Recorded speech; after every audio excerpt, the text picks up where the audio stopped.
Hello and welcome to Dreams of Wings. It's great to have you here. Really excited about this flight because the lighting is just looking fantastic and it's a route and scenery that I love. But we are taking the Aerostar in its new 104 update on a IFR with ATC flight from here at Sumburgh down to Inverness using live weather.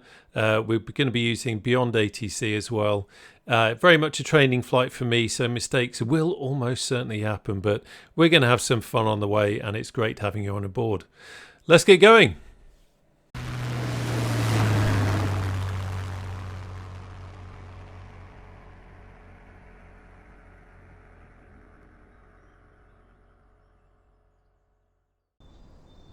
Yes, it really is a lovely day to be here on the ground at Sumburgh. I just love this lighting. It's so cool. I could just pitch a tent and watch the sun come up. I want to keep this as short as possible in terms of the original faffing about. So we will do a quick walk around.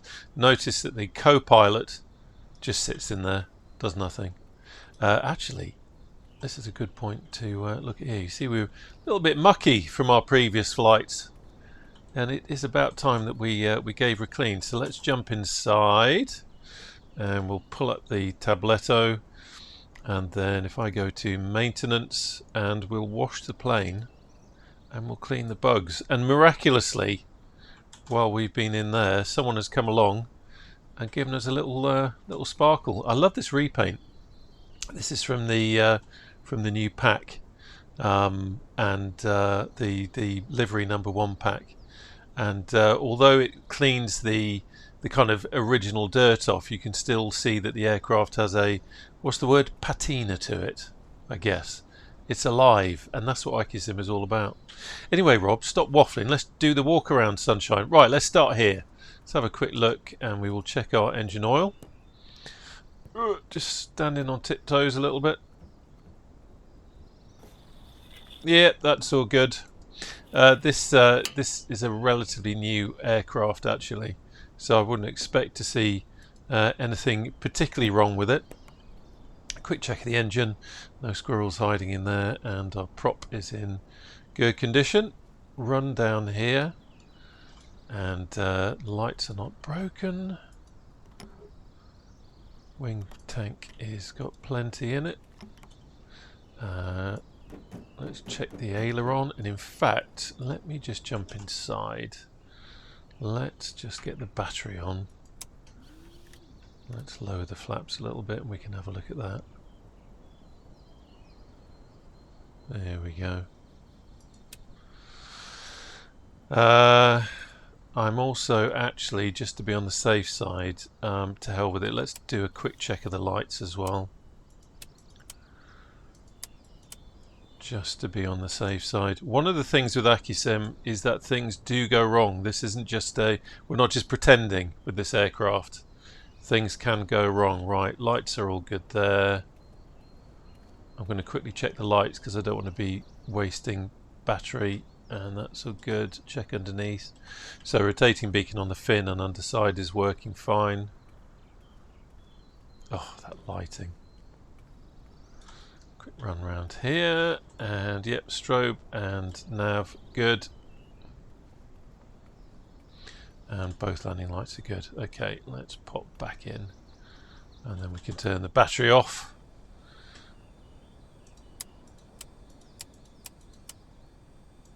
Okay, and back outside, and we will continue our inspection of the aircraft.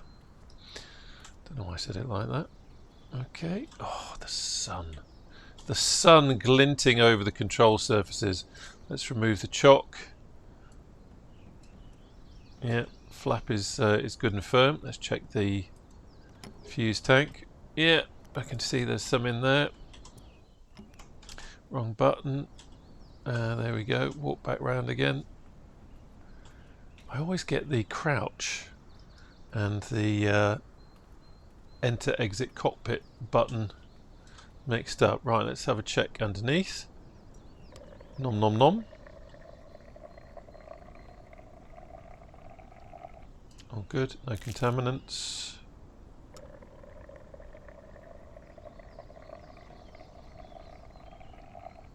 good.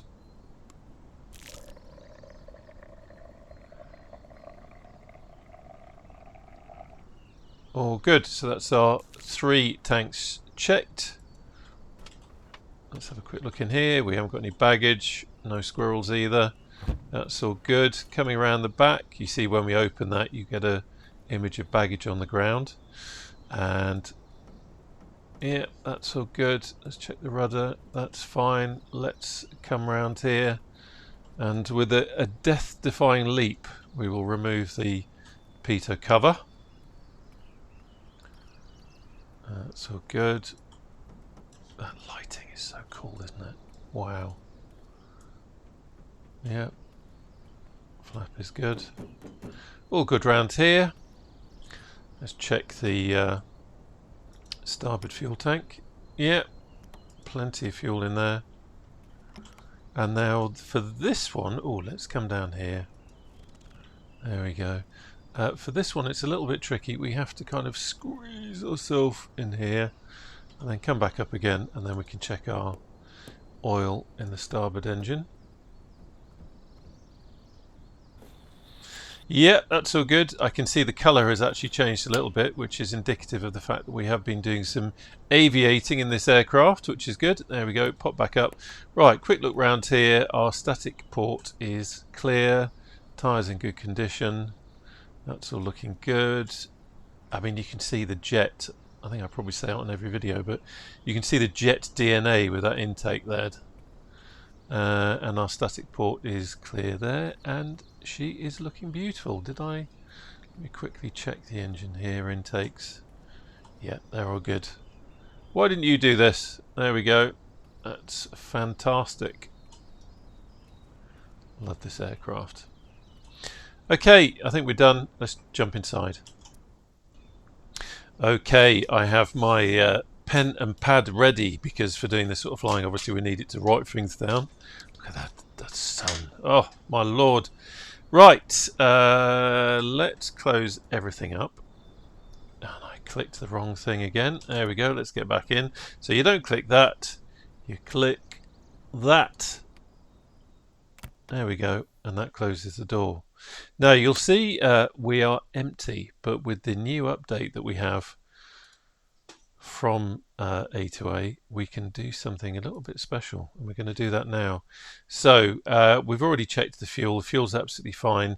We have a co-pilot. Now the co-pilot seating position here is driven by a SOBO, so whether that's on or off, co-pilot is there. So we're going to add the co-pilot, add her weight, no offense, love. But you can see we're empty in the back, but now we're going to take a full complement of geologists back to Inverness, and there they are. Look at them, you happy bunch. There we go. They love a good flight. Very serious people. And you see they're animated as well, which adds a bit of life to it. I do like that. It adds to the immersion. When you've got people in the back, even when they're not exactly cracking a joke, it certainly adds to the feeling that you have got people on board. Okay, and you can see also how that has changed our centre of gravity. We're just almost on the limit there. Almost on the limit with those with that lot there. If I had some baggage, there we go, that knocks it back a bit, so that's all good. Right, our weights are absolutely fine. That's all good to go. We'll quickly check in with engineering just in case they've seen anything. So we will go to inspect the airframe. We have got a low battery warning. Why have we got a low battery warning, Rob? Well, because I've been faffing about looking at a few things, and I've been sitting on the ground with the battery on, and consequentially it's used up some battery. You can see here that's how much it's used up. So it's not exactly a problem, but it's just enough to say when we do the inspection, then the rampies or the mechanics say, oi, be careful. So we'll give that a zap. There we go. Have a look at the engines, same sort of thing. So inspect. That's all good. And number 2. Yeah, happy with that. We've got no ambers and certainly no reds, which is what we need to worry about. Okay. Now, very quickly, while I remember, if we go back to Here we go, controls. One of the things that has been added now in this new version, which is version 104, one of the things that's been added now is that you've got the mag controls in the control panel as well. Why would you want that? Because I like flicking switches, you say. Well, it's just there if you want to. For example, for me, sometimes when I'm doing mag checks, so I use the mouse wheel, and sometimes doing that you can accidentally, when you're checking the right mag, you can actually accidentally turn it off if you are as sausage fingered as I am sometimes. So if you want to, now you've got the option where you can use that control there, which is pretty handy. We'll talk a bit more about the update in a bit more detail when we get in the air, but yeah, that's pretty cool. Okay, right, so let's get going. I'm just running through a few checks in my bits and pieces here. I'm going to turn on BeyondATC now. Now, BeyondATC are having a little bit of an issue this morning with live traffic or other traffic with live weather. If you set the time to like 12 hours before, for some reason it's loading traffic up. I'm using live traffic, obviously, because I'm doing this, and doing a sim brief and live flight with live time and everything and live weather, and it's not liking it. So we're not going to have any traffic on the way, but hopefully the ATC will work itself, and we can have all that. Right, okay, so let's get back to here. Let's get our checklists up. So before engine start, pre-flight is complete. Passengers, you lot, don't spill anything. Don't tell me how to fly, and otherwise enjoy the flight. Seat belts are secured. If you've got your seat belts on, I can't see. I'm not going to look too closely, madam, but hopefully they have done. Cabin door is closed and locked. Battery ignition is off. Gear switch is down, checking physical switch as well. Flaps, I put in the up position. Brakes, test for firm. They're very firm, thank you. Flight controls, free. Yeah, check the rudder, have a quick look outside. You can't actually see much in this aircraft. Just see the kind of static wicks on the aileron over there moving. But I can feel my controls are good. And just checking my physical controls on the throttle quadrant as well. Parking brake is set. Switches are all off. Pitot heat, cheeky one. And let's have a quick look over here. And that's all good. Okay. What did I get to? Parking brake. Switches all off. Battery we can now have on. Gear lock lights are on, green, good, nice. Elevator and rudder trim is neutral. Yep, that's all good. Hydraulic shut off is open, which it is. Fuel check, yes, plenty to get to Inverness. Low fuel warning is off.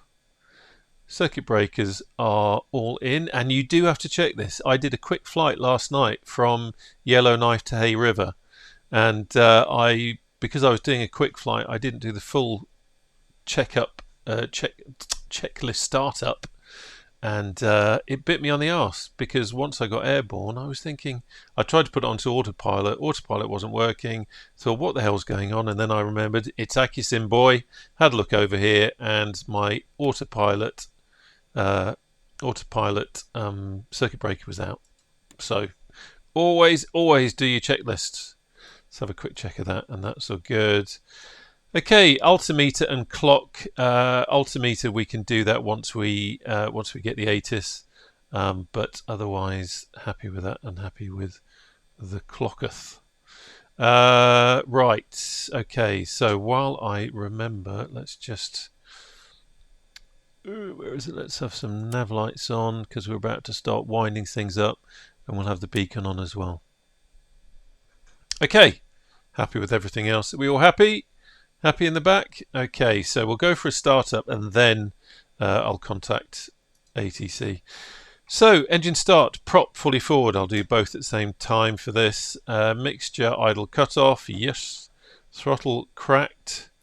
Battery is on, low fuel warning is out. Fuel selectors cycle and listen. So I'll shut up for a moment so you can hear that. Let's get in between there. There we go. Lovely jubbly. Okay, I've just very quickly turned up the volume because I was on a group flight last night. Yes, we have a Discord link down below. I was on a group flight last night and I turned the sim sounds down so that I could hear people talking in the Discord, and I just realised it was a little bit quiet, so I've just turned that up a bit. So there you go. Let's do that again just so you can hear it. There you go. Okay, right, where do we get to? Fuel selectors, cycle and listen, right fuel boost on. So, start the engine, we're going to put right fuel boost on, we're going to look at the gauge, we're going to advance the mixture to fully rich, we're going to prime it for a count of about 4, and then close the mixture down to idle cutoff. We'll then start, and then advance the mixture as she fires up. Good to go. Okay, let's do that. So, fuel boost on, check over here, and advanced 1, 2, 3, 4, and now we will start.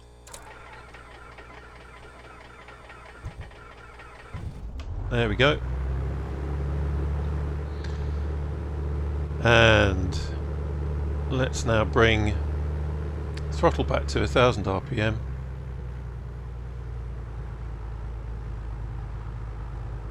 That's good.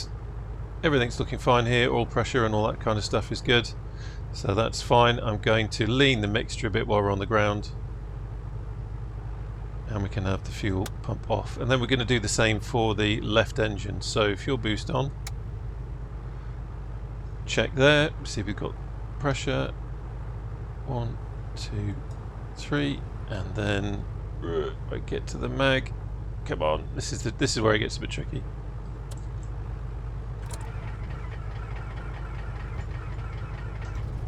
There you go, sweetheart. She's fired.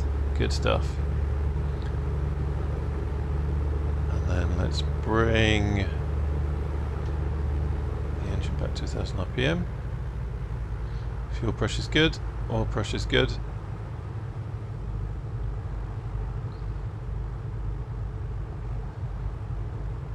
There we go. That's all fine.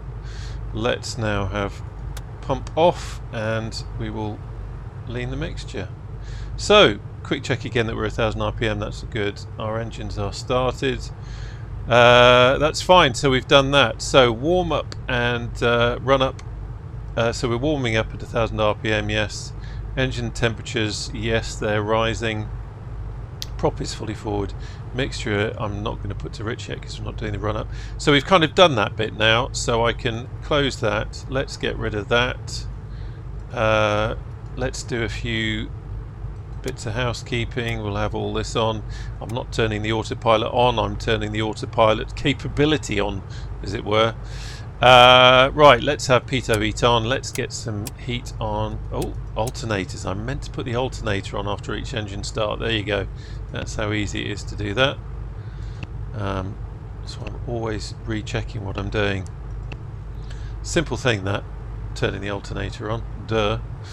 Right. TOS system test okay. Everything is good there. Let's have the fan heater on.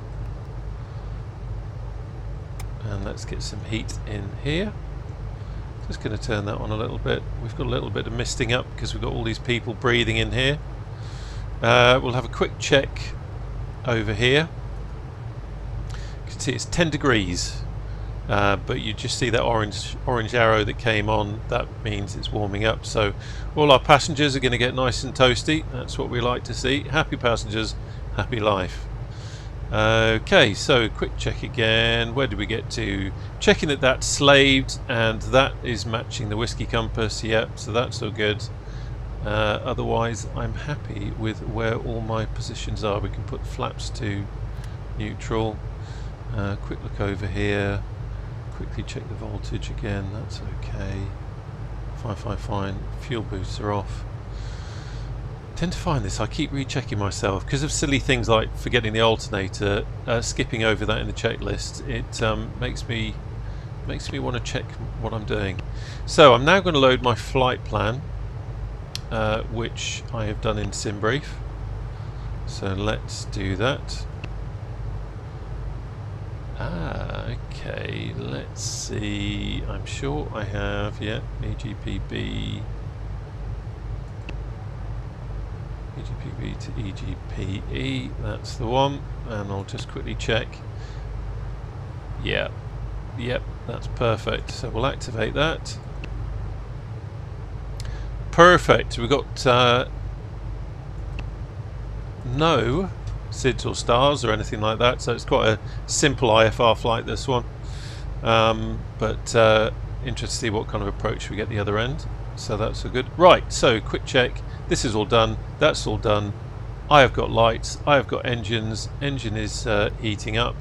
While I remember, let's go fuel payload, update digital monitor. So we're just sending our fuel across and we're good to go. So we can get to the ASUS now. Let me just lock off head tracking. There we go. And we'll move over here.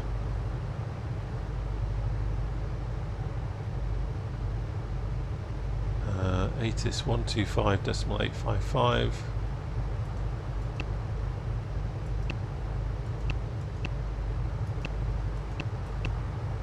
And transfer.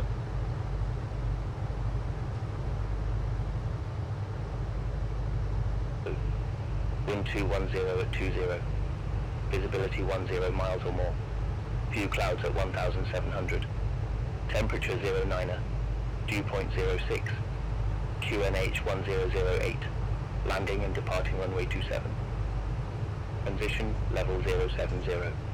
Advise on initial contact. You have information echo. Sumburgh Airport information echo. Okay, there we go. So transition 070 and 10. Let me just listen to that again. Actually, I just want to double check something because I was very stupidly looking away doing something else. Now I've just noticed because 210 at 20. Visibility 10 miles or more. Few clouds at 1,700. Temperature 09er. Dew point 06. QNH 1008. Landing and departing runway 27. Transition level 070. Advise on a transition level 070, so it's not on the QNH, it's actually on standard barometric pressure. Right, so I've got my barometer all sorted out. It was set to Americanese because I was flying there yesterday.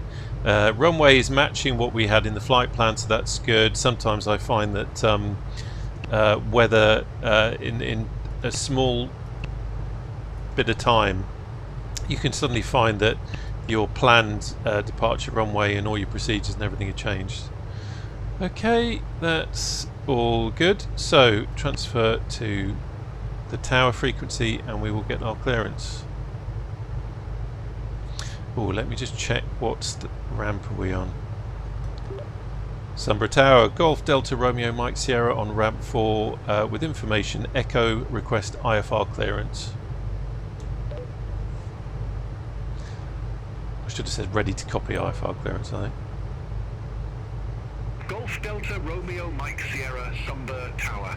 Thanks for information Echo. Expect runway 27. Climb 6,000 feet on runway centerline, then expect radar vectors Cocal. Squawk 2 for 11. Expect runway 27, climb 6,000 feet on runway centerline, then expect radar vectors Cocal. Squawk 2411, Golf Mike Sierra. Being a little bit over pronunciationative, if that. Golf Delta Romeo Mike Sierra, read back correct. Call me back when ready for start or taxi. Wilco Golf Mike Sierra. Last night it seemed to have issues understanding me when I was doing readbacks, but it seems good today. I wonder if perhaps I had a wrong mic set up or something like that. Okay, so where do we get to? We are going to be flying the sorry, I'm fiddling about with the map when I should be talking to you. How absolutely rude of me. Hey. So we need to set 264 on our heading. 264. There we go, because that's going to be our heading after takeoff. We're going to be flying to 6,000 feet on the QNH, and I have the QNH in the box. And then the other thing that he very helpfully said, let's get that screen back, is that we are squawking 2411. 2411, and we'll have that on. There we go. Okay, and we can see we've got a crossfill in here as well, so that's good. Good old TDS GTNXI doing the crossfill now, which is really cool. Okay, let's check on the temperature of our passengers, because of course we can't feel it in the sim, but we can see it if we come over here. 25 degrees. Okay, getting a little bit hot in here, and as we all know, the famous poem, it's getting hot in here. Yeah, you know what I'm talking about. Okay, we don't want that, please, none of that. You lot, we know what you geologists are like, party in the air. So you can see we've got quite a strong wind here. We've got 25 knots, 26 knots, 210. So it's a little bit windy here. It's less windy at Inverness. But don't worry, you sign the insurance waiver and everything should be okay. Right, okay, so quick check here. I'm happy with all that. I've set up my barometer, I have checked my HSI, I've set up our heading after takeoff, I've made a note of that, so I think we're ready for taxi.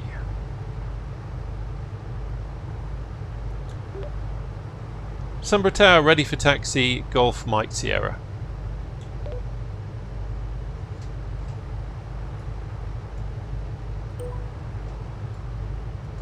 Golf Delta Romeo Mike Sierra, runway 27 taxi via Whiskey, Kilo Juliet Charlie.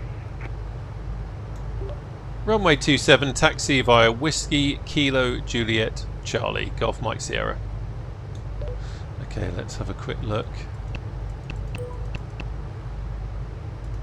I'm going to put that on there. It's kind of not obvious on there. Let me bring it over here. So I'm just checking. So I'm looking at my Navigraph charts now, and okay, there we go. So yep, we are going Golf Whiskey Kilo Juliet, and then Charlie.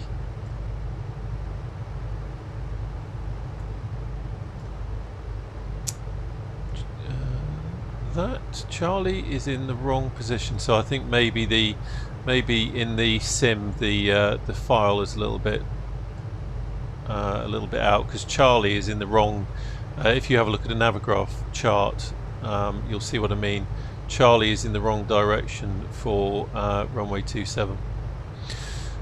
But that sometimes happens in the sim. Sometimes if the files for the, what do they call it? Is it the AFCAD files in the sim, or the way the airport is set up in the sim isn't correct, then it can do some odd things. But anyway, we're good to go.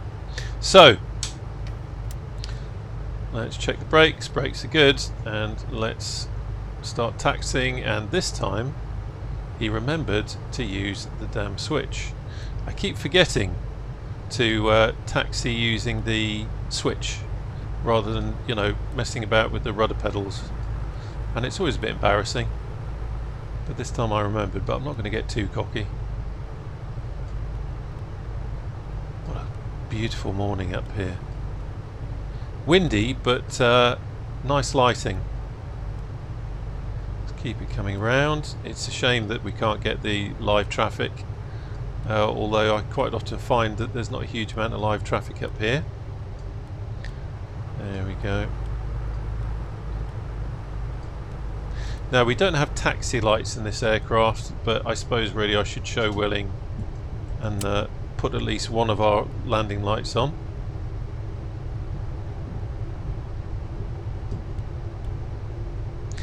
This is the Orbeck Sumburgh.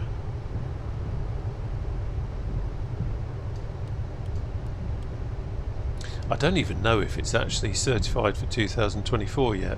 I think I just copied it over because I love flying here, so that probably doesn't help. Okay, let's get ready with our turn. Cut that a little bit short. Naughty, naughty. Okay, now before I forget, because I always do when it's too late, there we go. I need to do a quick warm-up. Warm-up and run-up. So, not a warm-up, run-up. Okay, so parking brake on. Let's get the checklist out. And there we go. Okay, so, oh, steady. Done that. Right, mixture rich. Prop is fully forward. Throttle to 1500 RPM. Check the engine instruments. They are all good. Happy with that. We'll check the voltage. 28 volts. That's good. Set the throttle now for 2100 RPM. And now we will cycle the prop.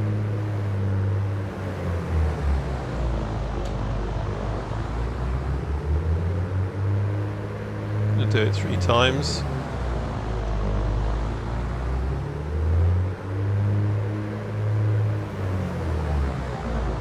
That's so good. Now we'll do a mag check, and this is where I have to be careful with my mouse wheel.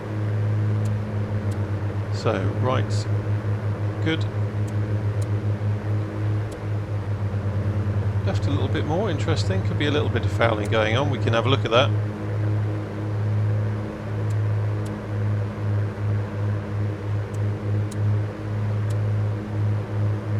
That's so good. So we've done that. Gyro pressure is good. Right, let's quickly, because I can show you this on the engine analyzer, just in case.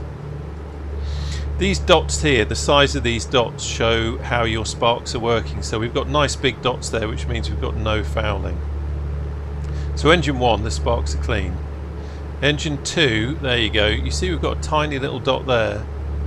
That means that just one spark is fouled a little bit, which is okay. That's absolutely fine, and we can clear that. I know we're meant to be doing an ATC flight and everything, but we can clear that if I just bring that back a bit. And if I advance the throttle,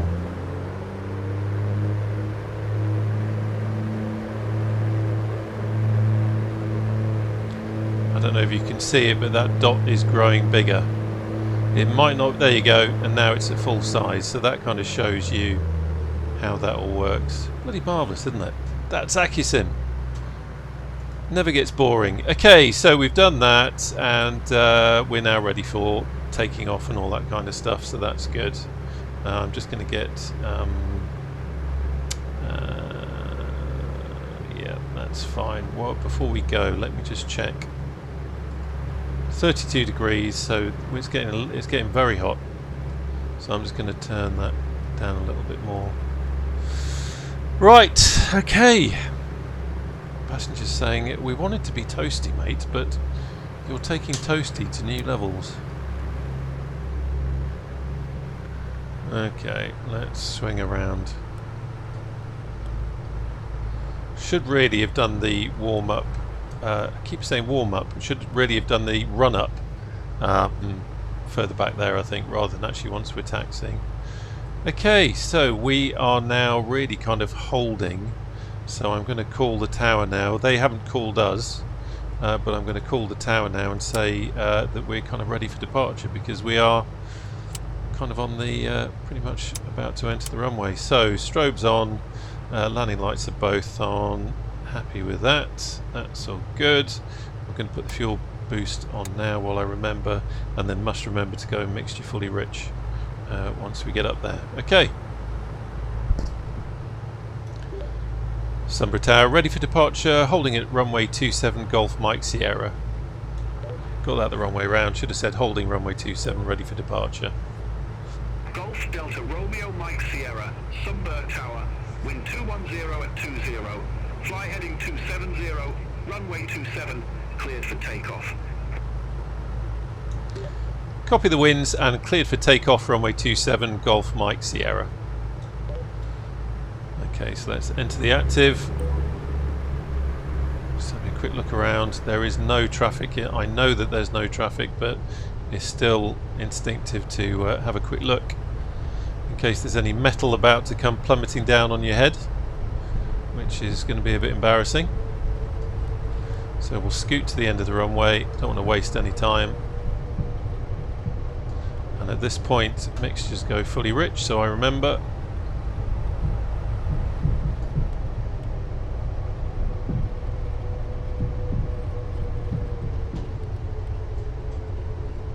And brake and swing around.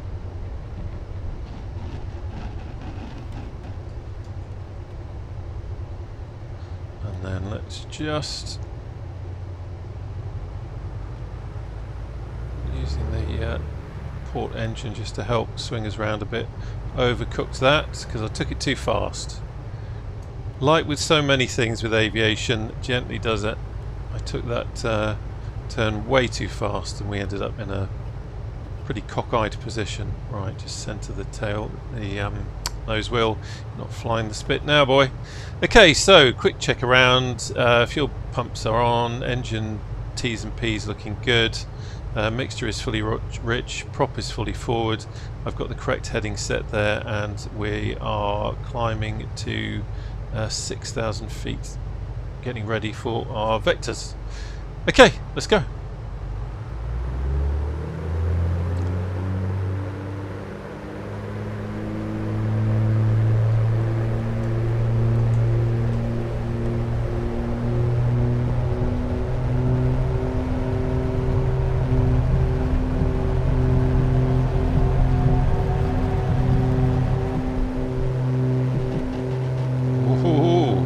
Around a little bit there. Gear up. Wow.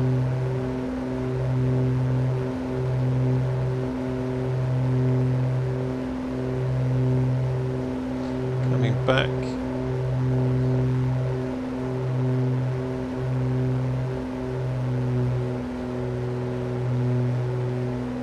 Golf Delta, Romeo Mike Sierra. Contact Scottish Control 119er, decimal 875.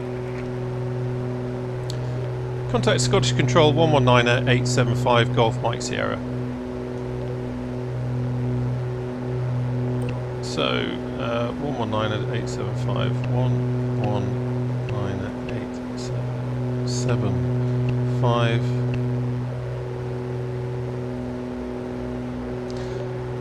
875. Scottish Control Golf Delta Romeo Mike Sierra, climbing to 6,000 feet, just passing 1,000 feet. Should have said heading. Should have said what heading I was on. Golf Delta, Romeo Mike Sierra, Scottish Control. Good day. Radar contact. Climb to flight level 080.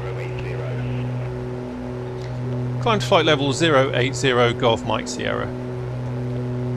Okay, so we're going to flight level. And once we pass the transition level, Golf Delta, Romeo Mike Sierra, turn left, heading 220. Expect further clearance in about 21 miles. Turn left, heading 220, Golf Mike Sierra. Interesting, I've not had that before. I've not had the expect further clearance message.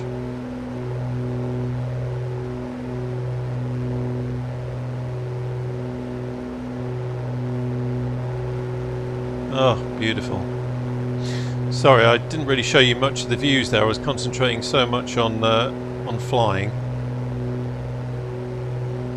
So let's keep that in.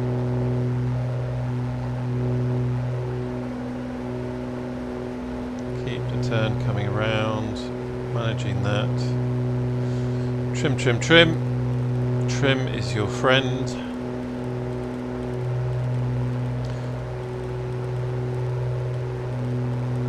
Let's just do that as well, just moving the heading bug, keep it trimming.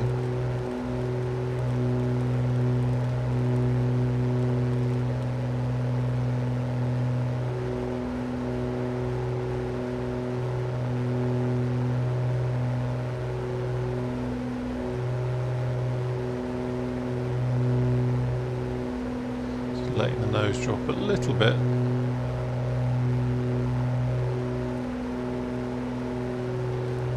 There we go. Just heading into some cloud now. Quick check of everything. Have the fuel boost off now. And have the landing lights off.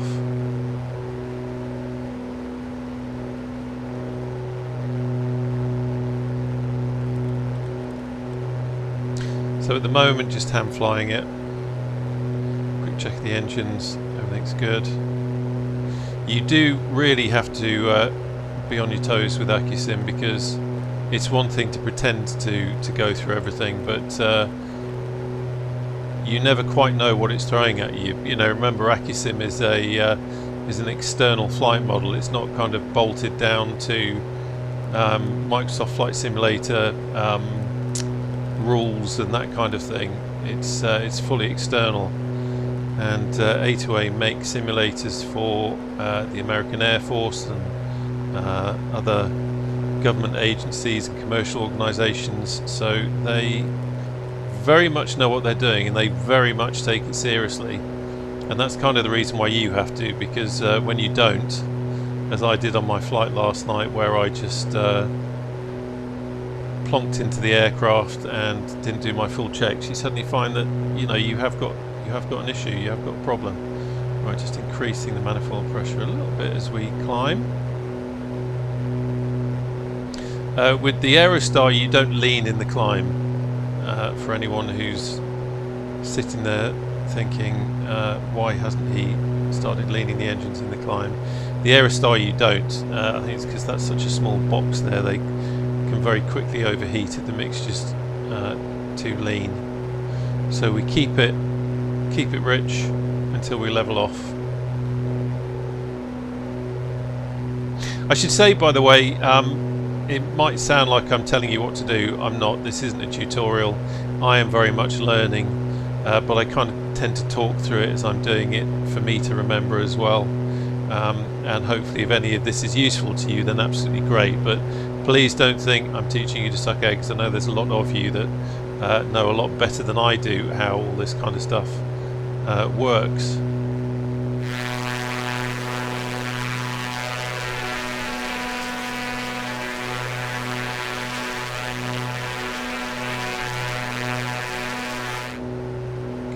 Advancing the throttles again just a little bit, just to keep that manifold pressure up. Checking the engines, everything's good. Happy with those. Just need to correct our course a little bit. Speed's good in the climb, and everything's good. So we're coming up to. That's interesting. The transition level was a flight level 070, wasn't it? So actually I'm going to change, there we go, so we're beyond that now.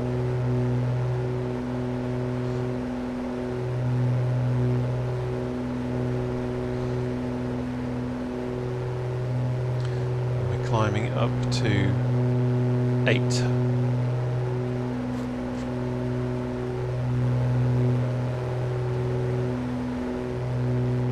And then once we level off, I'll stick it on autopilot and we can go through the list of changes, because there's a heck of a lot. This update is a big one, isn't it? Hey? You lot as well. Yeah, you lot. They love it.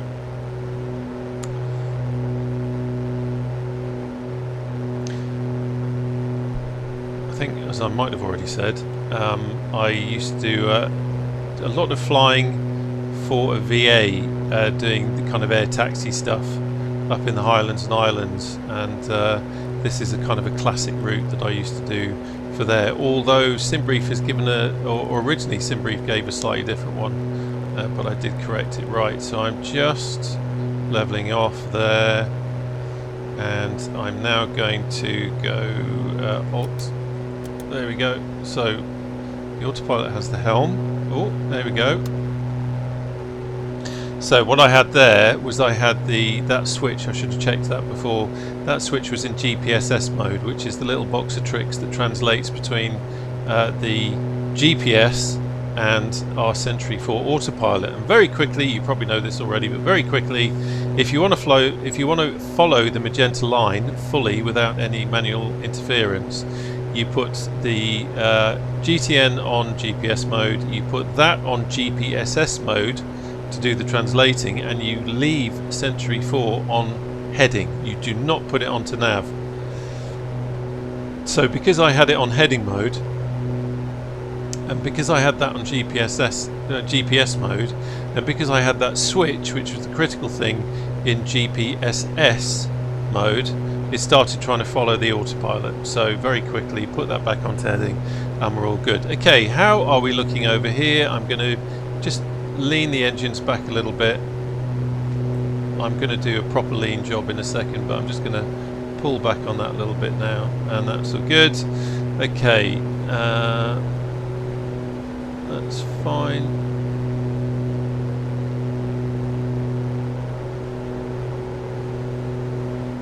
There we go. And looking down here, and we're all good. Right, quick check here. This is all good. Let's see how the so 22, and it's cooling, so we need to just up that a little bit. Now, good point to remember, and again, talking to myself here, look at that. Look at that, isn't it beautiful?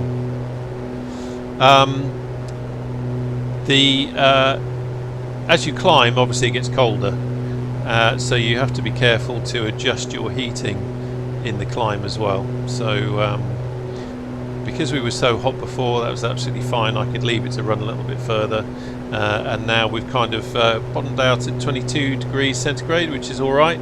Outside air temperature is -7, so it is rather chilly, but we are all toasty cozy in here, aren't we, you lot, eh? Did you bring some nice snacks? Golf Delta, Romeo Mike Sierra, cleared direct Cocal. Resume navigation. Okay. Clear direct Cocal, resume navigation, Golf Mike Sierra. There we go, so that's alright, we've got Cocal in the box, that's our heading. So this is the bit, as I say, heading mode here, GPS mode there, and now if I switch to GPSS, we are now going to follow our track, although really what I should do is direct to Cocal, activate, and then instead of it trying to get onto the original magenta line, it is literally just going to fly us from our current position direct to Cocal, which makes a lot more sense really. And again, just a little thing, I should have set that direct up first before I switched us onto GPSS. As we can see, it's looking rather splendid out there, but out in the front we have the dreaded straight lines in the sea, which is a real immersion killer, and I do wish that Asobo could fix that, but it's been present. It's been present in 2020. We've still got it in 2024. I've heard people say it can't be fixed, but God, I wish they could, because it's yeah, it's not great, is it? Okay, let's lean the engines using the EDM. So lean find, and I'm going to start bringing ever so slowly. Start bringing both mixture levers back. And just letting them, giving them time to settle, so we can see engine 1 has peaked already. Sorry, engine 2 has peaked already. So I'm going to come back on engine 1 ever so gently. I'm going to push engine 2.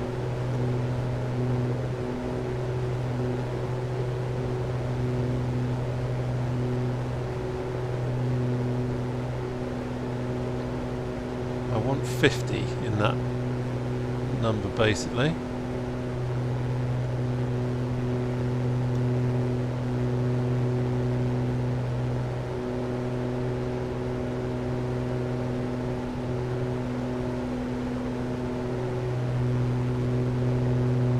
Okay, that's interesting. That's interesting. I have not seen that before. This is what makes it really interesting. So, there we go. Got a number back. I'd not seen that cold before, and then it knocked off at there we go. So I'm just making tiny adjustments with the Tiny adjustments with the mixture. Just trying to get closer to 50. There we go. And I'm kind of within the limits of my controller now. I can't really... That's about it. Just trying engine 1. You could spend ages doing this. You could spend ages fiddling with your mixture.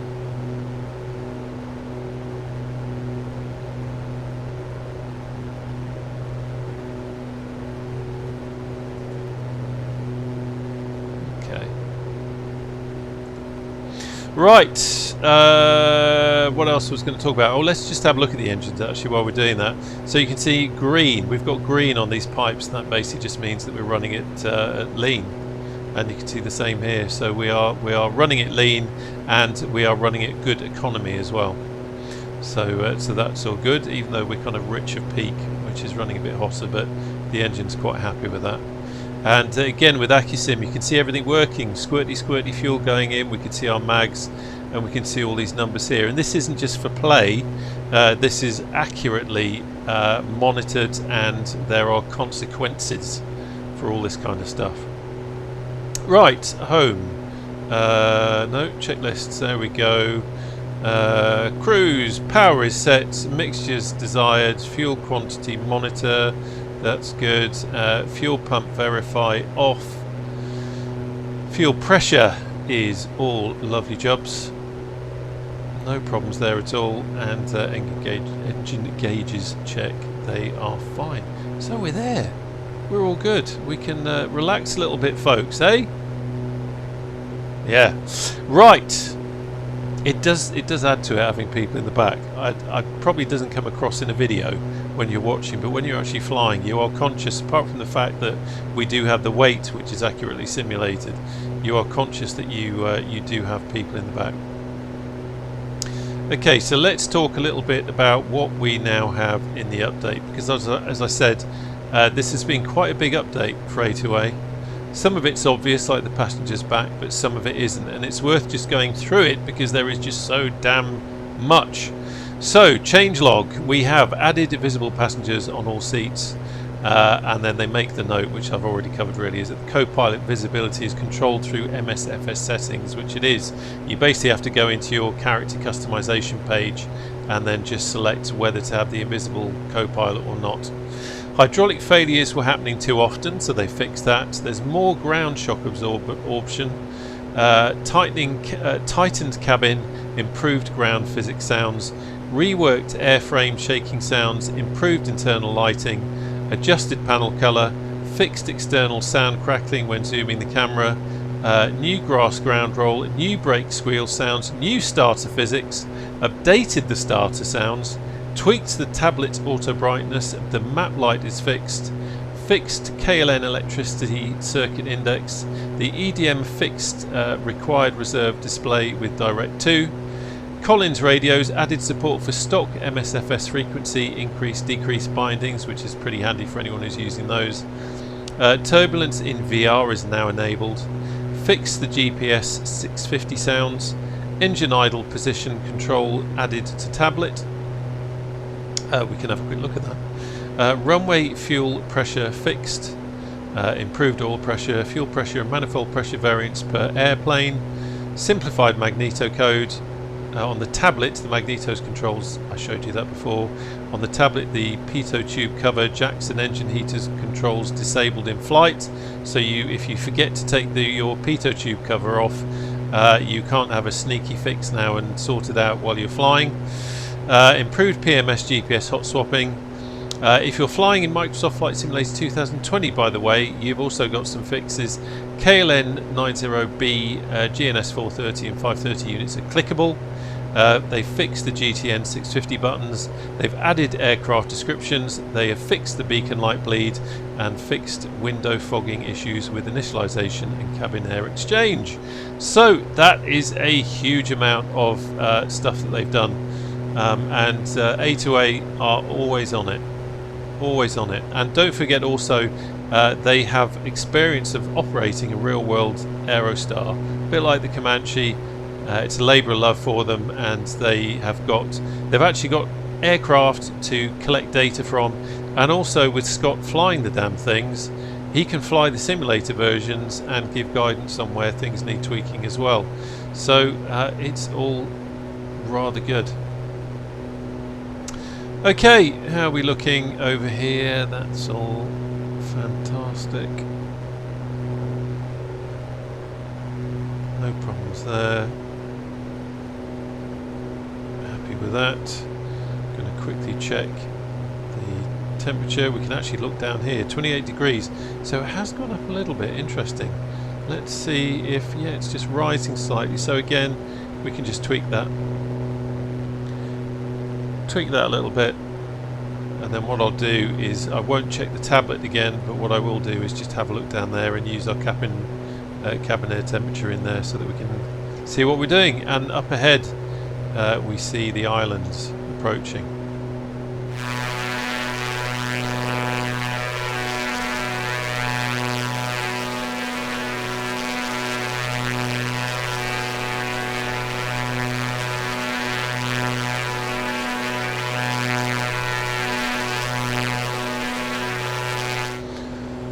So heading into a little bit of clouds here, but it's not too bad. Certainly time for me to have a little slug of tea, sludgy bar and all that. I probably just said that wrong, by the way. Anyone who is Scottish, I do apologise. Oh, look at that. The sun on the sea. Beautiful. What a lovely Saturday morning flight. He said just before hitting the cloud, you lot in the back, don't worry, it might get a little bit bumpy, but nothing to worry about. I'm qualified. She don't say much, but she's qualified as well. She just looks really cool.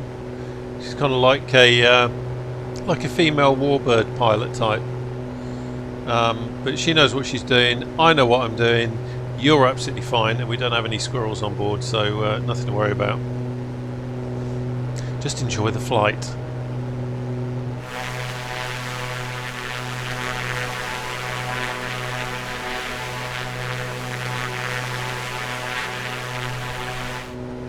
Anyway, how the devil are you doing? Let me know down below. What are you flying at the moment? What are you enjoying flying? What kind of flying are you doing? It's always interesting to know what people are up to. I just adjusting my engines a little bit there, or adjusting the RPM rather. I am trying to reduce the amount of helicopter flying that I'm doing, because I need to spend more time flying, especially warbirds. Has to be said, this kind of flying is good practice for me, and also it's great to give the new update a good old fly, but I also need to be spending time in the warbirds, but helicopters are just so addictive, and I do spend a lot of time with them. We had a fantastic group flight last night in the Discord, by the way. I mentioned the Discord at the start, but if you're into that sort of thing, come along and say hello. Discord is only as good as the people who are in it, and we're very lucky to have a great bunch of folks, a lot of mixture of kind of experiences and experience, and some really clever, helpful people there as well. A lot cleverer and helpfuler than I am, and we are lucky to have them, because hey, we're flight simmers, and there's always questions, there's always things that we're trying to figure out, there's always something that we're trying to troubleshoot, isn't there? And some really great people on there. So yeah, come along and say hello. We don't have regular group flights, I should say. It's really a question of it's kind of difficult for me sometimes to find the time. I don't have a huge amount of time at the moment for flight simming, so it's really finding the time to do it. But we really had a blast last night. I think there must have been about 16 or 17 of us in warbirds at peak, and we flew from Telluride down through the Grand Canyon. Oh, we went through Monument Valley as well. It was really great fun, and it makes you realise, whenever I do a group flight like that, it makes you realise how I should do more of them, because everyone seems to enjoy it. Whenever I'm plotting out the route. I think, God, I hope people enjoy this. I hope there's something for them to look at and that they get something out of it. You know, luckily people generally tend to seem to do. And also it's all about the chat as well. It's nice to fly with other simmers who are into the same sort of thing.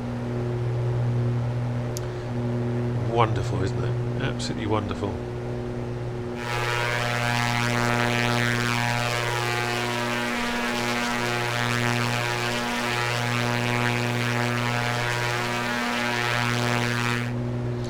So quick check of everything just to make sure that we're all right. Yeah. Things are looking good over here. Let's have a quick look. All this engine analyzer stuff, by the way. Look, we are getting even hotter. Okay, let's turn that down a bit. Constantly fiddling with these settings just to. I'll put the fan onto low. There we go. Yeah, the engine analyzers and that sort of stuff. It's not cheating. I think it's a great way for. Especially if you're learning to fly, it's a great way of understanding, you know, how an aircraft is working, especially something like the Accu-Sim where it is so alive and everything is kind of happening. I mean, you can see here, for example, what this is telling us is kind of giving us an idea of the emissions, you know, what's getting burnt off by the amount of puff we've got there. We can see here that we're running lean and in economy because we've got the green, and we can also get an idea here of what our cylinder temperatures are. We've got kind of amber, red, amber, red, and again, it's not just a one size fits all. We can see each cylinder, each spark plug is being individually modelled and monitored and checked, and we go to engine 2 and we're seeing a kind of a similar story there as well. So it is clever stuff. It is clever stuff. If we have a look at our electric system again, you can see here how that is all being modelled as well. We've got our alternators working, they're charging the battery, it's powering the aircraft. It's just precision in motion and all that. Love it to bits. Still at 29 degrees. Okay, I'm going to bop those in a little bit more and we'll just keep an eye on that. I did say I was going to keep monitoring that, didn't I? So, a bit of cloud now. Rex Atmos isn't working at this stage after the Sim update 4, so I haven't got Atmos on today, but I'm liking this lighting anyway. It's definitely a bit more colour saturation without Atmos on, which can be quite pretty but doesn't always look quite as realistic, but I'm liking how it looks today, and it looks like by luck we're going to be sandwiched between these two cloud layers.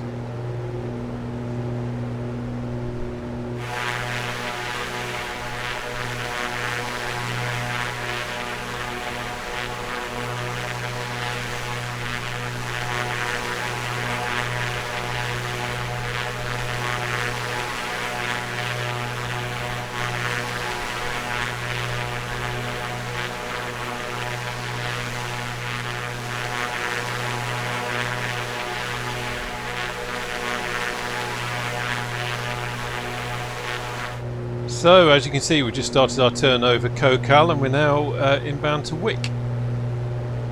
Well-known airport, Wick, especially if you're doing transatlantic ferry hops and all that sort of thing. Wick and Prestwick, both heavily used, and we are heading in for some Merc. We're heading in for some Merc, chaps, so let's just get rid of that. Let's put the cabin on.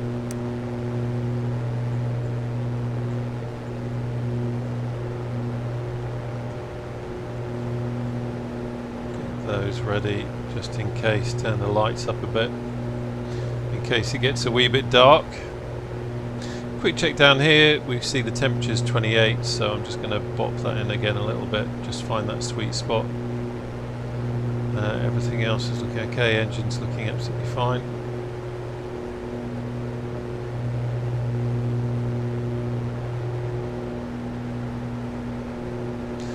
Getting a lower temperatures on the cylinder head temperatures according to that.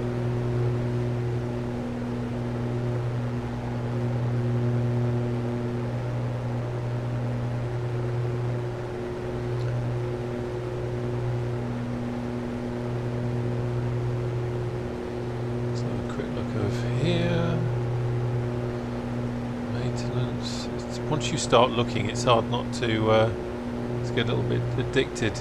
Oh, that's nice. We've come out of the cloud on the top a little bit. Yeah, it's fascinating to keep looking at this stuff and to see what it's doing. All this data that you get from it. Like I say, it really is a great way to learn what everything is doing. By the way, this stuff at the bottom here is I should explain that. So you can see up here we've got our airframe hours and we've got our engine hours. Sorry, my head tracking went a bit funny then. Yeah, what was I saying? Airframe hours, engine hours there. Down here you have the option to, so you've just installed the Aerostar, you've just brought it brand new from A2A. You have the option to select new, which means that your aircraft is brand new, and don't forget it's kind of the persistence is related to your livery. It's not just a case of every Aerostar is the same. You have a separate aircraft. Each aircraft is different. You've got so that you can have new, you can have used, which means that you have bought a used aircraft. So you load into it, you make sure you check in with the mechanics and everything, and have a good old walk around and have a good inspection of it just to make sure nothing's broken. And auction means good luck. Auction means you pay for what you get, or you get what you pay for rather. So you definitely want to be talking to the ground crew and having a good check of the aircraft, because you might have some very dodgy things going on. And luckily what Accu-Sim doesn't do is simulate the cost of trying to put it back together again. But that's a cool little feature. I quite like that. It does mean that the message to get, if anything, from Accu-Sim is that this is a living, breathing aircraft that's where all the physics are accurately modelled, and it's yours, it's your aircraft. How you treat it has an effect on the aircraft, and you look after it well and she'll look after you and all that kind of thing. So it is marvellous. It is really great. Love it to bits. You do as well, don't you? Yes. You lot, come on, someone tell a joke. Okay. Guess that's not going to happen.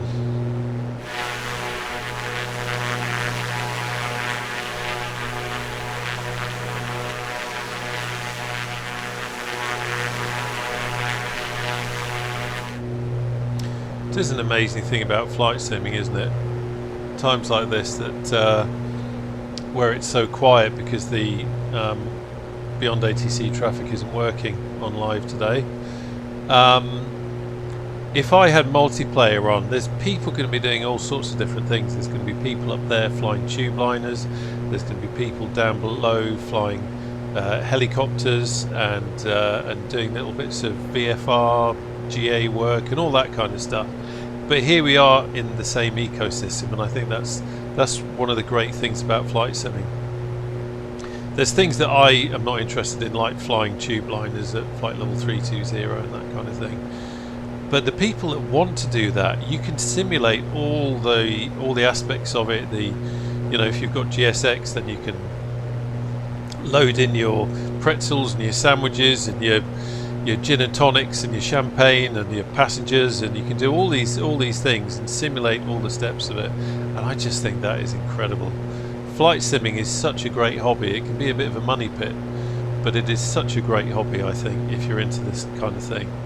And for me, I fly my warbird, so I tick that box. I fly my helicopters, and I do the search and rescue stuff and the HEM stuff. If you've not seen that, I also fly the H500C and the Huey for some old school seat of the pants kind of helicopter flying, and then also doing this kind of thing in the Aerostar, which I don't do very often, the kind of IFR with ATC kind of stuff, but it's definitely a skill to try and keep on top of. Sorry, I just realised I've removed your control. I'm very sorry, but yeah, it's It is wonderful.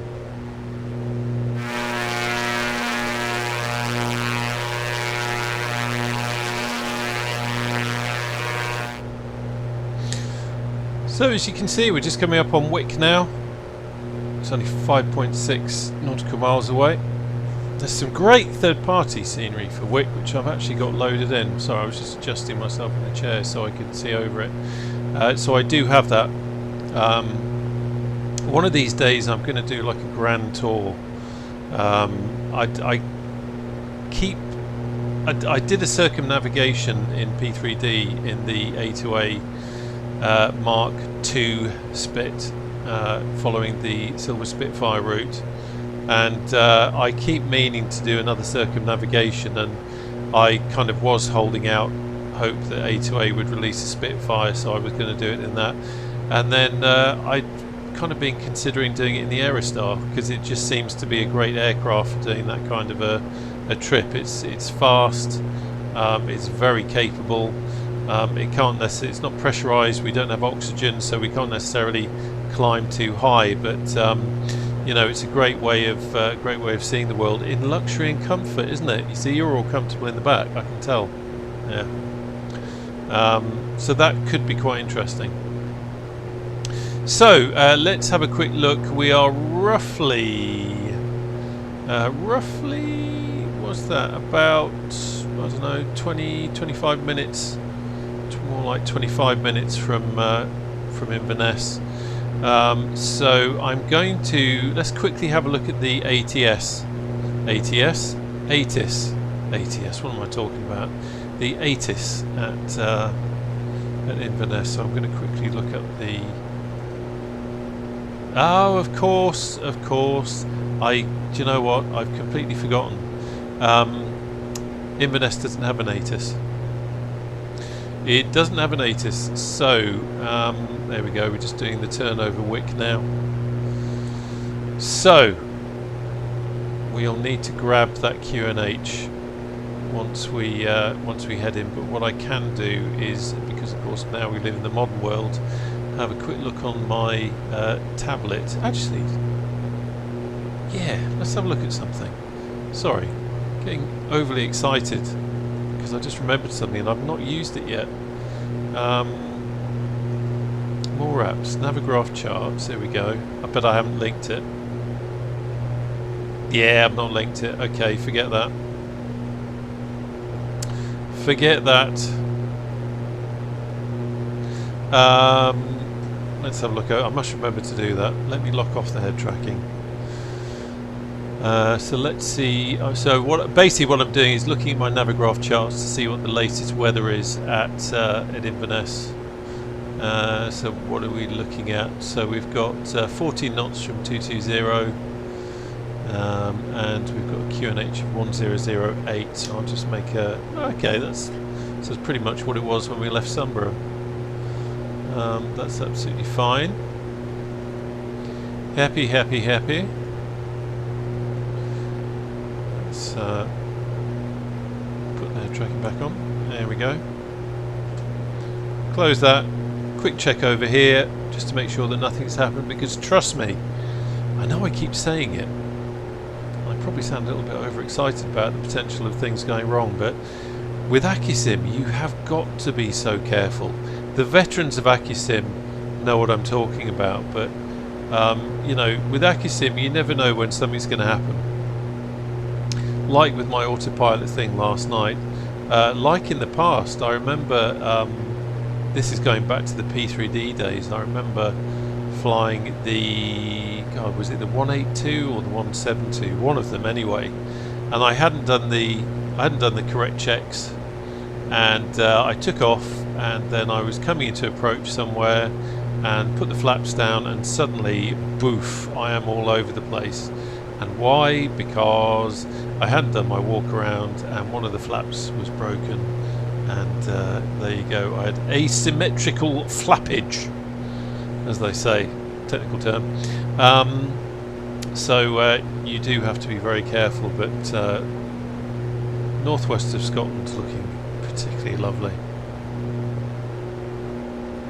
Did a live stream earlier in the week was it last weekend? Seems like a long time ago now. Just on the west coast, flying the H500C, and it was beautiful. Scenery is stunning. So we are 44 nautical miles out of Bombay, and Bombay is kind of where we start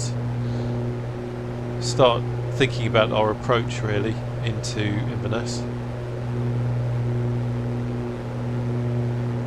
Surprised, although if I had done a proper check, I would have not seeing any snow at all really on the ground here. I think up in the Cairngorms they've got snow at the moment, but doesn't look like there's much this way.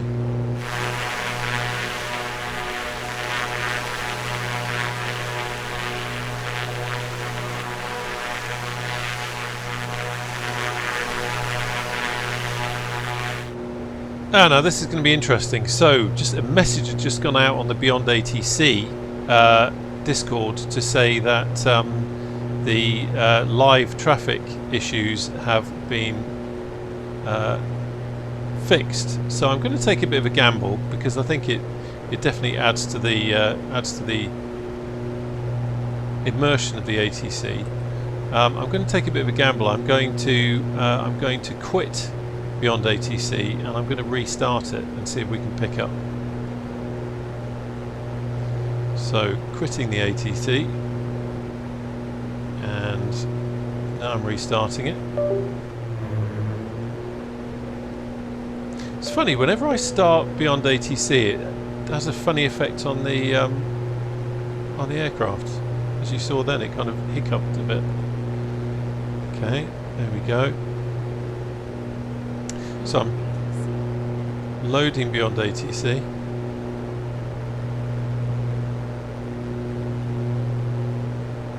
It's initializing traffic. This is the critical point. See what it does.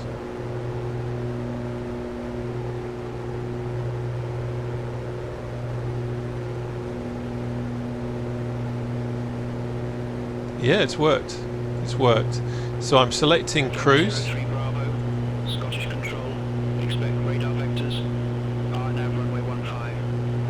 There you go. It's all working.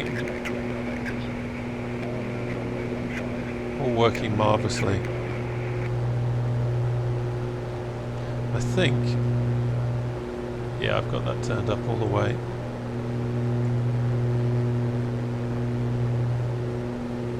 Turn it up a little bit.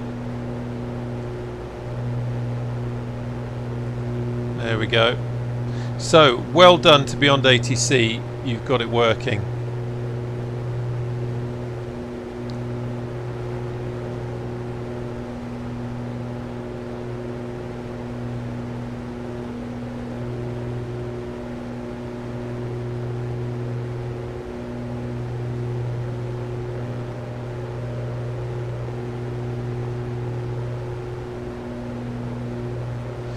There we go, just dropping him a quick message on their Discord.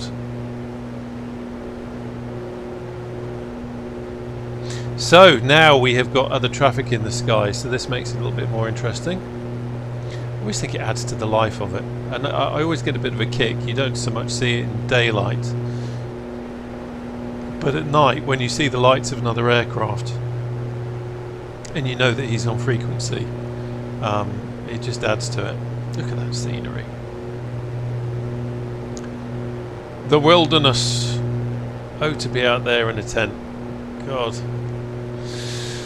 That's the life. Okay, so let's have a quick look. After that weirdness with loading BeyondATC back in, let's see that everything is still okay. Nothing is, it's not knocked any switches on. The engines are working absolutely fine. That's all good. Quick look down here. Did it turn anything off? No. They're fine. And cabin air temperature is 24 degrees, so that's probably a little bit more user friendly. Happy with everything else.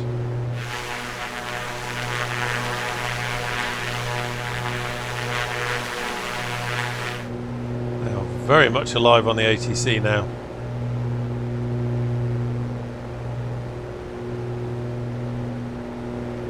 Definitely adds to it, doesn't it?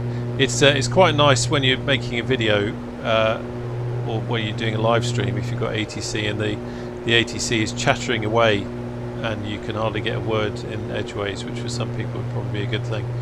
I'm talking about me getting a word in edgeways, by the way. It certainly adds to the immersion. Is that a little bit of snow on the hills in the distance? I think it might be. Oh, look at that. Makes you want to land at Inverness and then jump in a helicopter and fly over there. And that's the kind of thing we can do in the sim. Isn't it incredible? So damn cool. It really is. Sun still quite low. Of course, we're so far north up here that is really the state of play.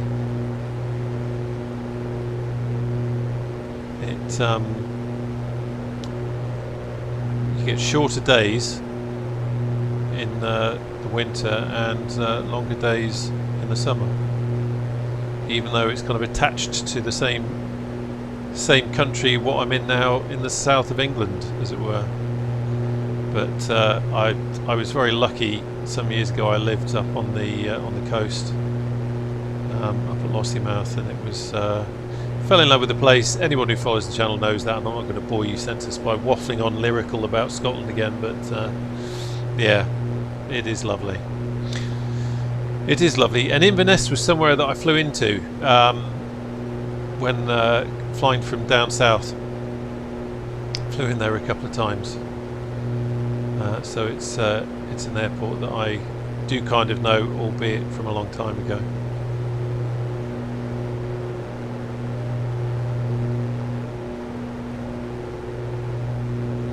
So heading inbound to Bombay.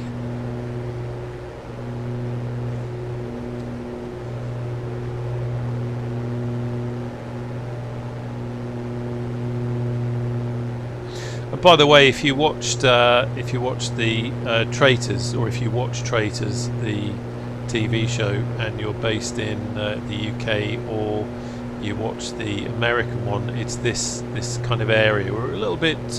Gamma 01, radar vectors, runway 17. Report ready for descent.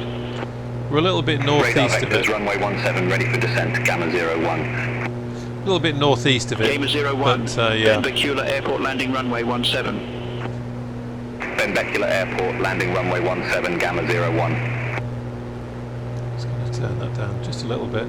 That's the wonderful thing about this TDS GTN XI. Once you've got the BeyondATC volume set, you can then use the GTN to change the volume as well, just as you would in real life. So basically I've got the BeyondATC volume to max, and then I'm just using the GTN COM volume just to change that, which is very realistic. Now I'm hoping, of course, what we've done is okay, thinking about it, yeah, I need to announce the wrong frequency, don't I? I'm assuming that they're picking up where we left before, but I'm not so sure. So I'm going to use so that it doesn't go bonkers, I'm going to use the inbuilt call to get us set up. Scottish Control, Golf Delta, Romeo Mike Sierra, flight level 080.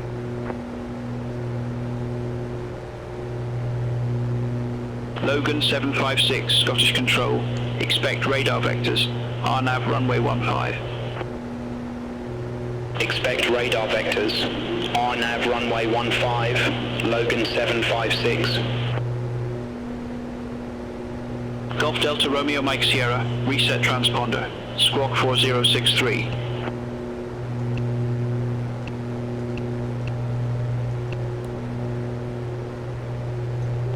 Squawking 4063, Golf Delta Romeo Mike Sierra. Golf Delta Romeo Mike Sierra, negative, squawk for 063. I am. Squawk 4063, Golf Mike Sierra.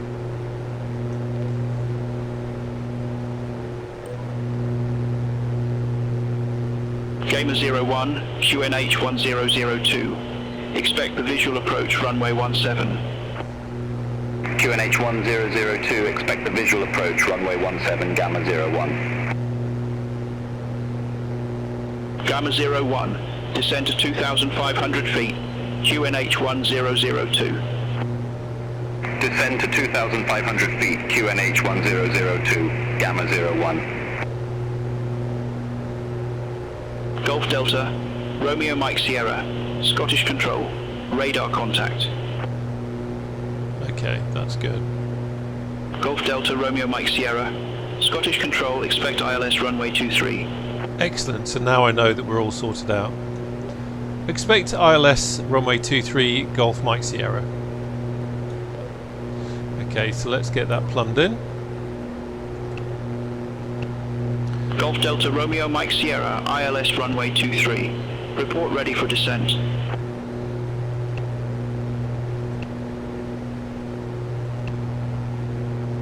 Okay. Wilco, Golf Mike Sierra.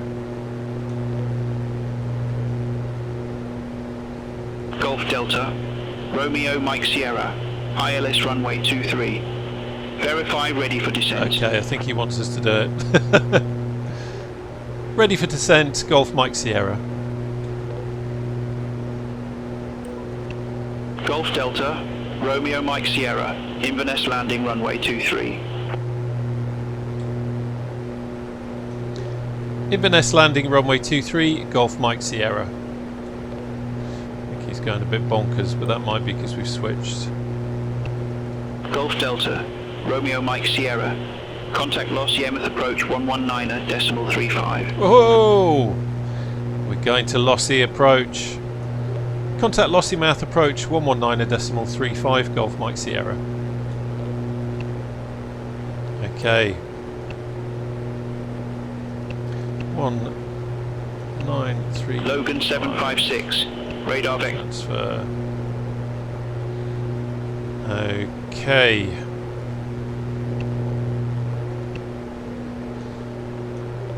Lossy Mouth approach, Golf Delta Romeo Mike Sierra, level flight level 080 and 11 miles to Bombay.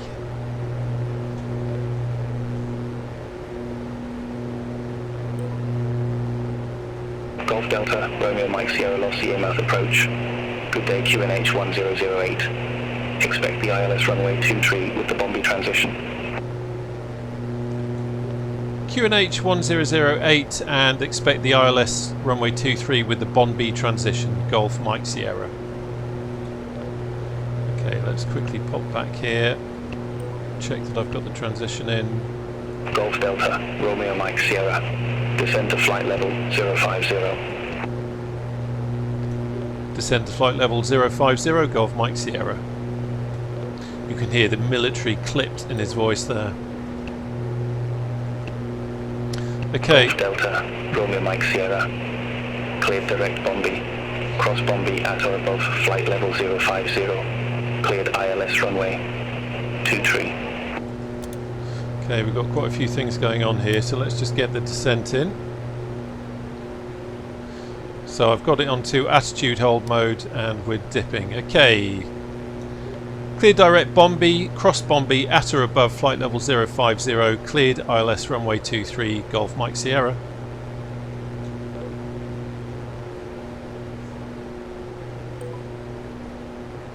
Okay. Let me just lock that off there. So we've got descent in, that's all good. And we're going down to 050, so just write that on my little pad. Just in case. Okay, so I'm now going to load the approach into my Navigraph chart. So we're ILS runway 23. Let's add you, and it's the Bombay transition. Marvellous. So that's all good to go now.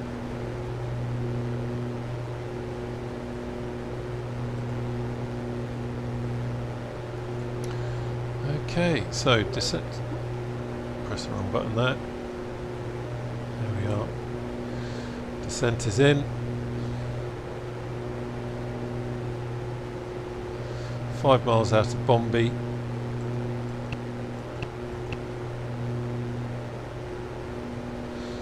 Let's get the checklist out.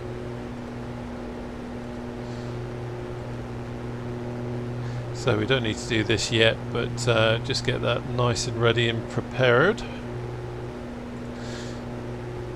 So we're still on flight levels at the moment, but he did say that the QNH was 1008, which we've already checked from the Navigraph charts, but as soon as we start talking altitudes, then I will do that.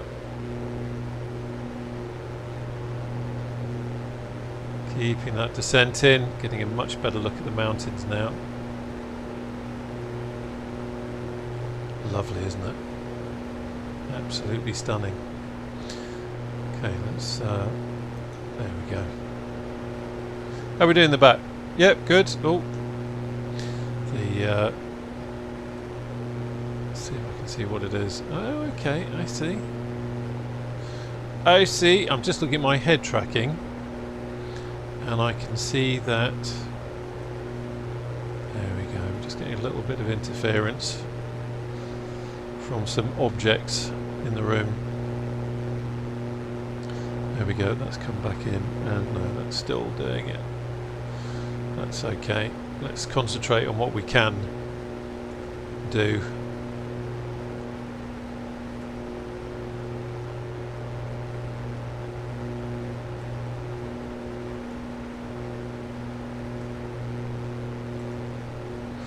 Okay, getting ready to arrest the descent.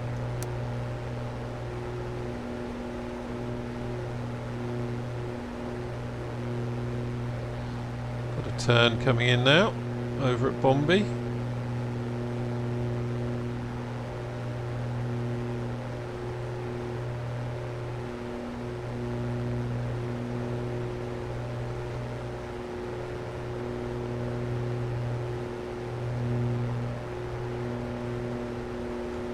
Okay, that's interesting.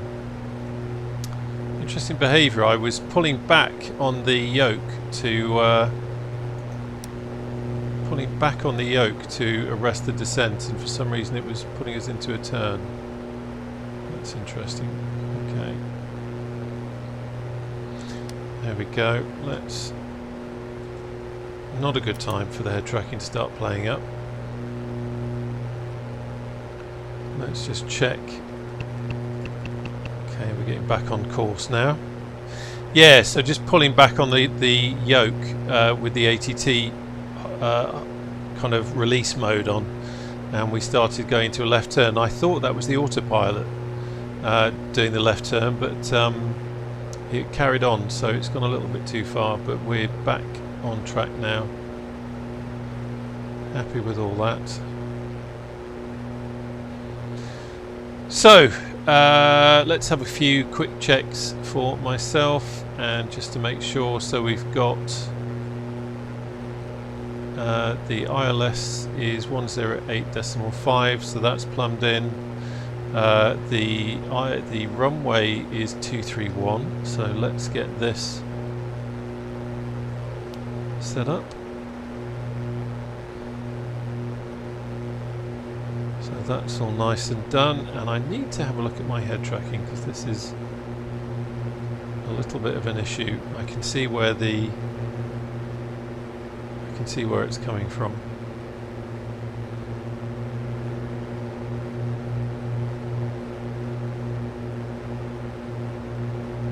Interesting. Have you seen our speed?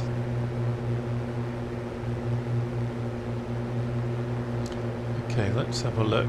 I know what it is. We've descended. There we go.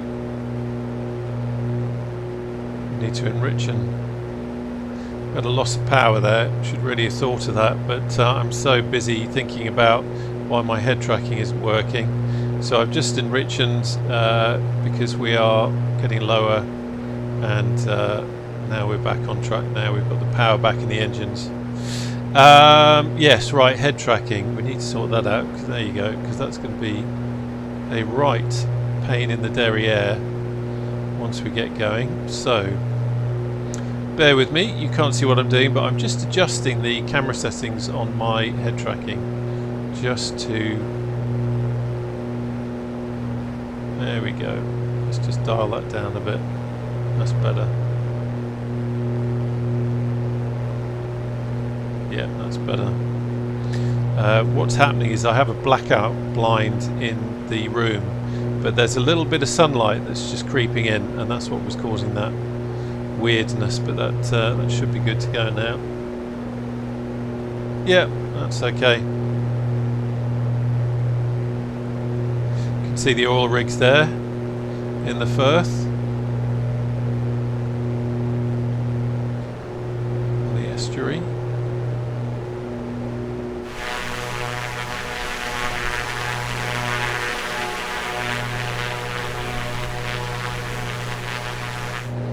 If you've ever watched my HEMS videos flying out of Inverness or in this area, then a lot of this will probably seem very familiar to you. Oh, that's some dark cauliflower looking cloud.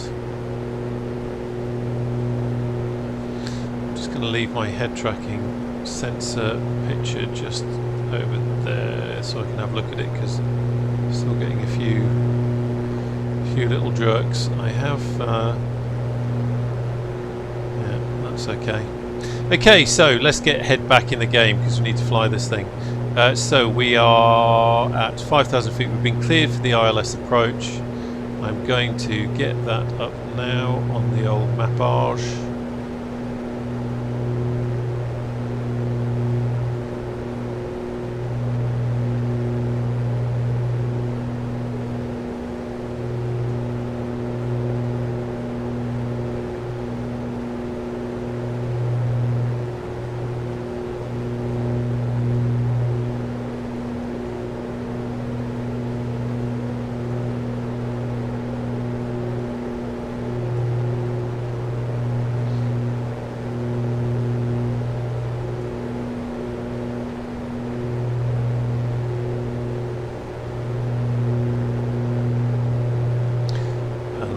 To start descent to 2,000 feet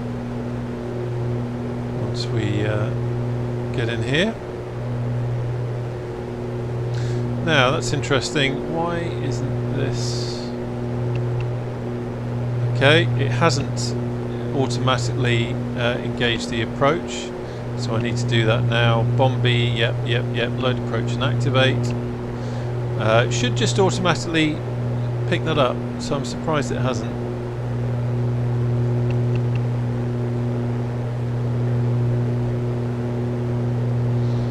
It's doing some strange things right now, but this is all part of the fun.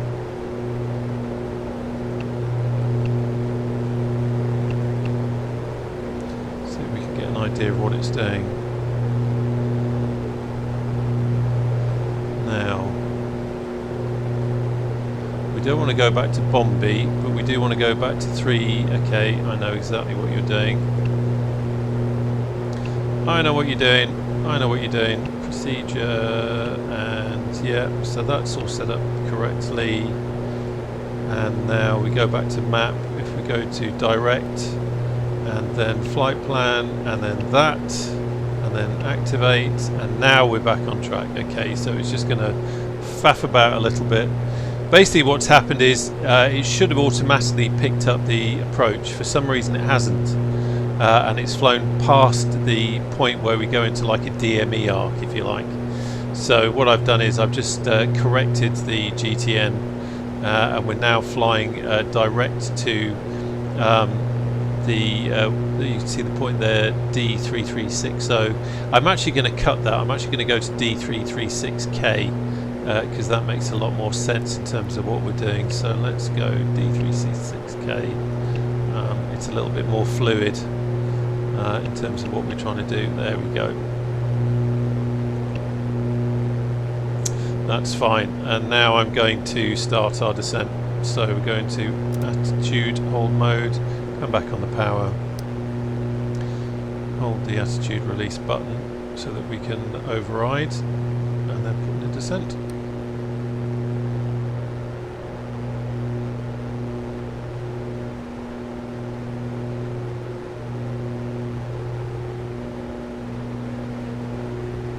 Coming back round again. This is why you have to keep on top of things. It's obvious really, isn't it? But That's why you have to keep on top of things.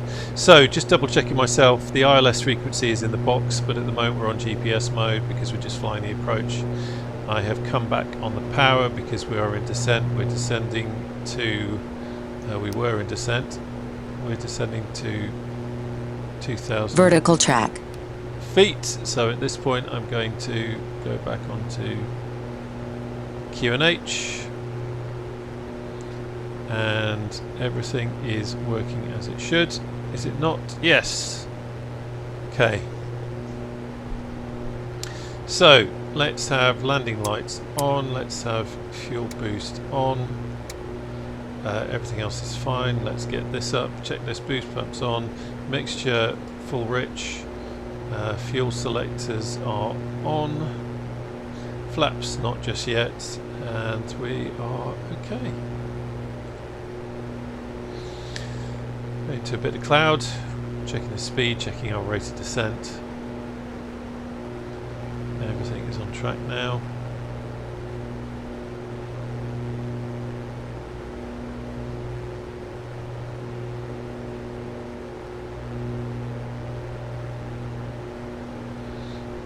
Could really have done with starting our descent a little bit earlier, perhaps. But that's okay, we've got plenty of time, we're not that high. Going into a bit of murk. How are we looking out here? No visible icing or anything. The pitot heat is on. You can see we've built up some dirt on this flight, some mucky clouds.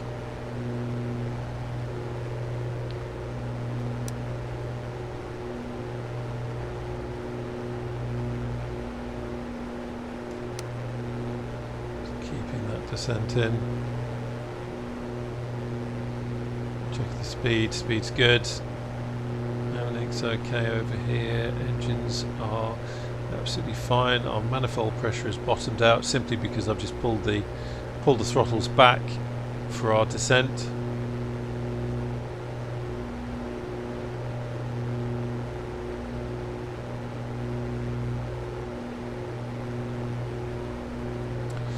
We're coming up to 2,000 now, so I can I'm just going to just ease off the rate of descent a little bit.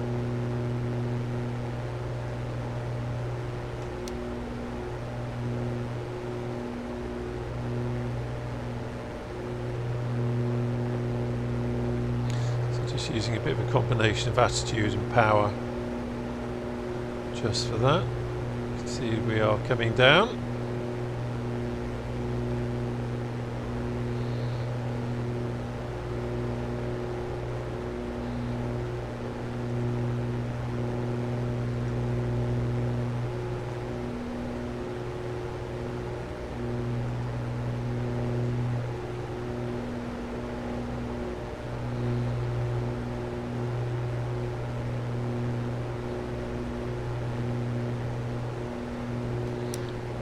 Back on the ATT release and just resting our descent a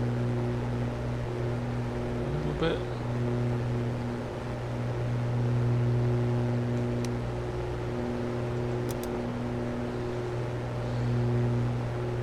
Gauging the turn now.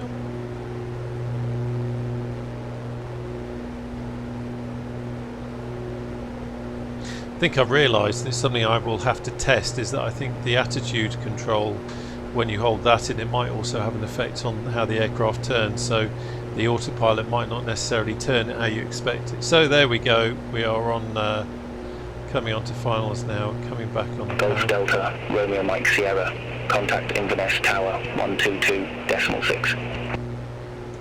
Contact Inverness Tower 122.6 Golf Mike Sierra. Golf Delta Romeo Mike Sierra, Inverness Tower, wind 225 at 14, runway 23, cleared to land. He's not hanging about. Copy the winds, runway 23, cleared to land, Golf Delta Romeo Mike Sierra. Someone did say to me in a, gear down, someone did say to me in a, after another video I think it was, autopilot off, that if you switch frequency while the BeyondATC is still processing your voice, then the next station that you switch to will automatically talk to you, and that's kind of what happened there. So powering on a bit, just increasing the RPM as well. Let's have a quick check of the check. So boost pumps are both on. Mixture is rich. Fuel select, we will, yep, they're both on. We've kind of done that. Just realised, rookie mistake. Again, the flap lever in this is not, you know, you don't just flick it down for one stage, flick it down for another stage. It's on off, so it motors. So I'd actually just dumped full flap there, so that made that quite interesting. But we're okay. Yep. Gear light's green. Hydraulic pressure is good, and airspeed is 140, so we're a little bit slow.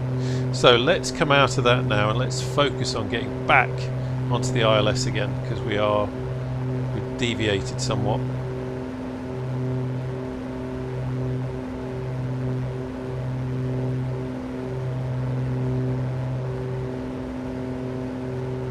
Still got a bit too much flap out here, I think. There we go. See by our attitude.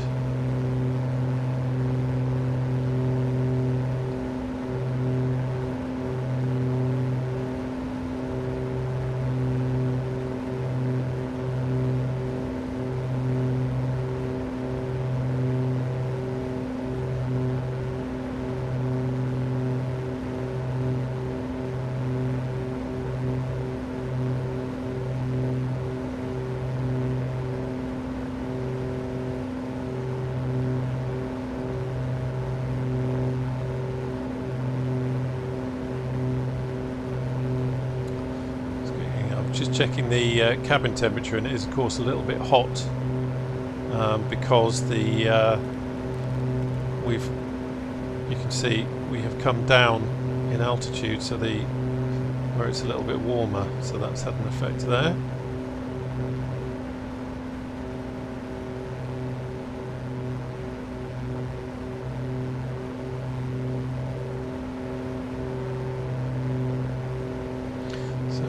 Some flap.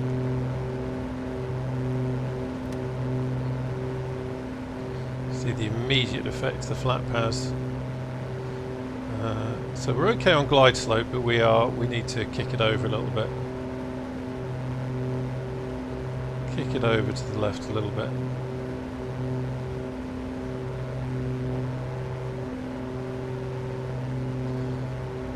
A little bit of the wind having an effect.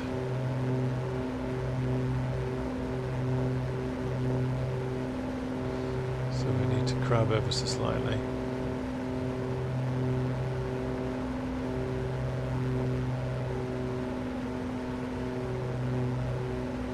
It's just finding what that sweet spot is. So I've just drifted over a little bit.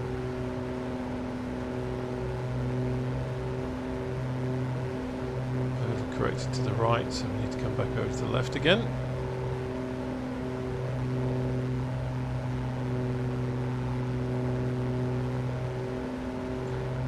Bit of turbulence, but nothing too bad at this stage.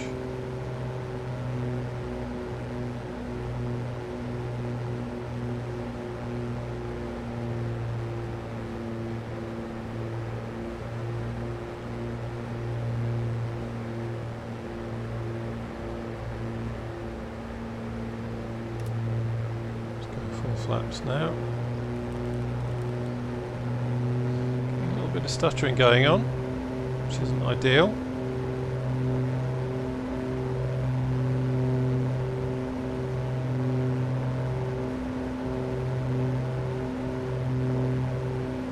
Could be something weird. 500. Something weird going on with the airport scenery. I've not flown here since SU4 came out.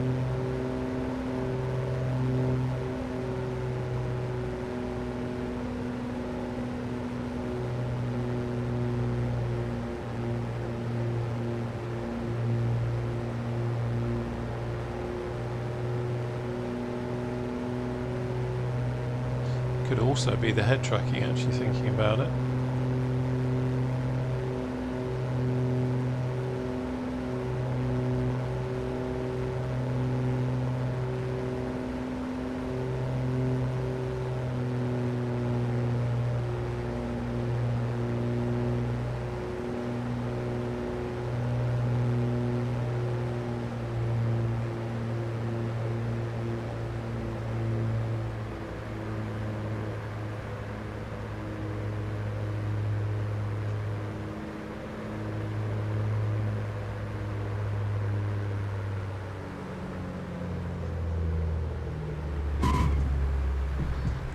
Let's remember to use the switch. Let's raise the flaps, kill all that lift. Golf Delta, Romeo Mike Sierra. Exit next available taxiway. Exit next available Golf Mike Sierra, which is here.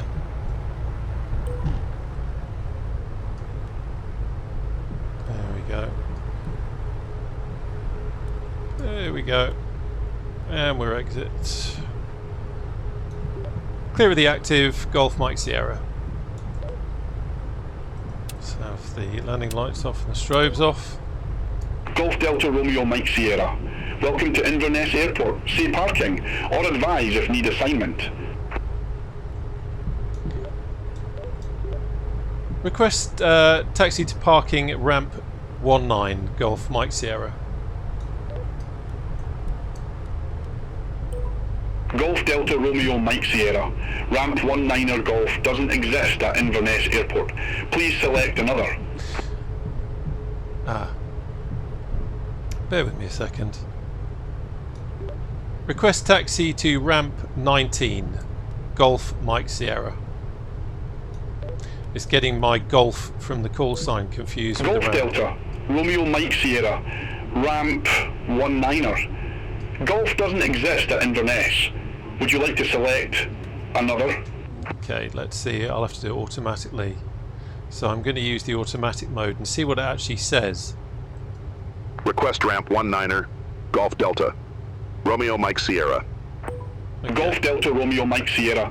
Ramp 19er taxi via Echo. Ramp 19er taxi via Echo Golf Mike Sierra. Must remember that. So where is it? Oh, okay. Just looking at the BeyondATC map to get the ramp.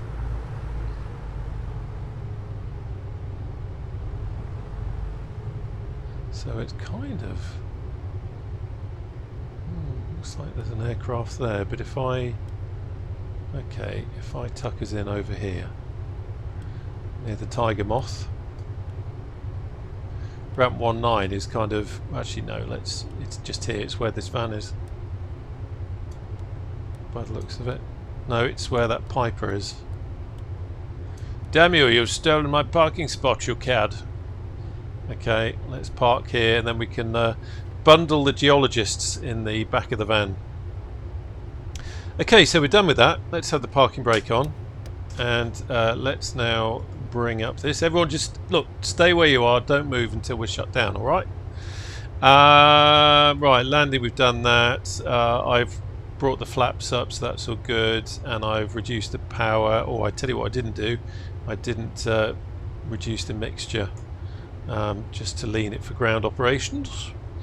After landing, prop is fully forward, flaps are up, boost pumps we can now have off and off.